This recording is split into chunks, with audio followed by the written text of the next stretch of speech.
වැඩි වැඩ නැතුව ගොඩාක් රසට කැරට් කරියක් හදාගන්න විදිහ අද මම ඔයාලට කියලා දෙනවා. ගොඩාක් ආදරෙන් MS කිචන් එකට පිළිගන්නවා. සබ්ස්ක්‍රයිබ් කරලා නැත්නම් සබ්ස්ක්‍රයිබ් කරලා වීඩියෝ එක බලන්න එකතු වෙන්න.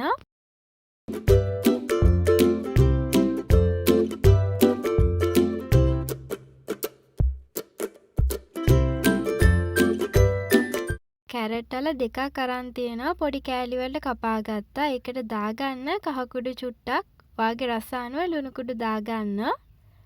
අමු 3-5 තේ හැටි භාගයක් විතර දාන්න. ගම්මිරිස් කුඩුත් ඕන වෙනවා. ගම්මිරිස් කුඩු තේ හැටි භාගයක් දාගන්න. උම්බලකඩ කුඩු ටිකකුත් දාගන්න. ඊට පස්සේ උළු හාලට 2-3ක් එකතු කරන්න. ඔක්කොම ටික කලවම් කරන්න ඕනේ.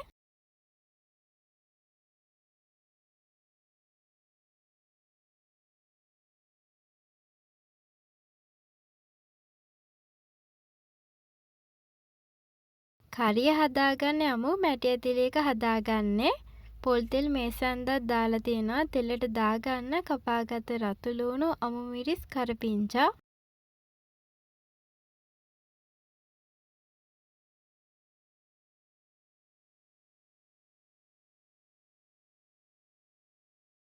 තෙම්පරා දුනාට පස්සේ කැරට් කෑලි ටික දාගන්න. දාලා ඉවරලා කලවම් කරන්න. අපි මේක මිටිකිරි දාලා තැම්බෙන්න තියාගන්න ඕනේ. මිටිකිරි ටිකක් ලැස්ති කරලා තියාගන්න.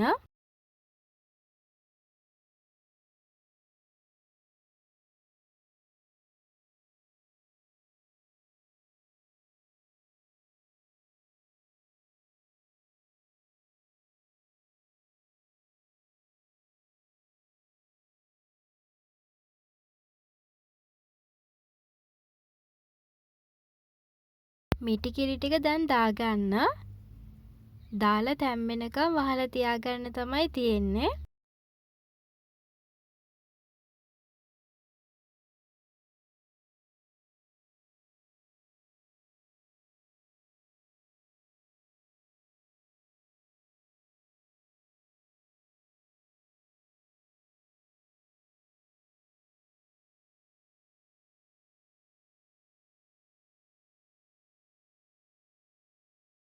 ඔන්න අපේ කැරට් කරිය හදාගෙන ඉවරයි. වැඩි වැඩ නැතුව ගොඩාක් රසට ලේසියෙන් හදාගන්න විදිය කියලා දුන්නා. ඔයත් මේ විදිහට හදලා රස බලන්න.